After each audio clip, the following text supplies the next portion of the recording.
বন্ধুরা দেখো, কালকে রাত্রে তো দেখে আলাদা ড্রেসে ছিল, আর এখন আলাদা ড্রেস আমার একই আছে। তো কালকে রাতে খাওয়া দাওয়া করে চলে গেছিল বাড়ি, বুঝেছো?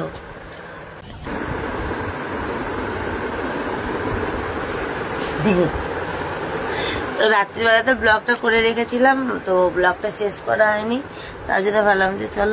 এই সবাই কেমন আছো? আশা করি অনেক ভালো আছো। তো গরিবুন চ্যানেলে তোমাদের অনেক ওয়েলকাম জানিয়ে ব্লগটা স্টার্ট করলাম। রাত্রির থেকে ব্লগটা স্টার্ট করলাম। এখন বাজছে 11টা বেজে 10 মিনিট হয়ে গেছে। তো একজন এই দেখো, ও দোকান থেকে সবে এলো, এসে এখন ভাত খেতে বসেছে। আর আমি বসি, আমার খুব শরীরটা খারাপ। এই যে তো ওকে আমি ভাত দিয়েছি, কি দিয়ে ভাত দিয়েছি চলো তোমাদেরকে দেখাই, ঠিক আছে? তো ওর না দুপুরবেলাতে আসার কথা ছিল, দুপুরবেলাতে আসেনি। তাও দেখাই, দেখে গল্প করছি। ঘরের মানুষ, তার জন্য ধরো স্পেশাল কিছু দরকার নাই। এখানে ছিল ডাঁটা সর্ষে, সবটা খাবে বলে দিলাম।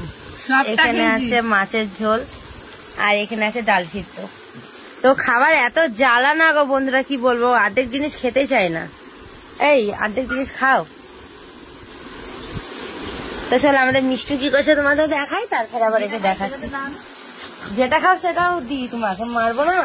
আর আমাদের রাত্রির বেলাতে মিষ্টির মজা দেখো। এই কি করছিস তুই? ও এখন 2 পিস মনে মাংস নিয়েছে, যে মাংস মনে ওর মতো করছে। এই যে ও রান্না খাবে কি? গ্যাসটা দম বাড়া। কড়াইটা ওকে মাজতে দিয়েছিলাম, কড়াই মেজেছে, দেখো গোটা কড়াই কালো তো কালো হয়ে গেছে। এখন জলগুলো ভর, ওগুলো হতে হতে।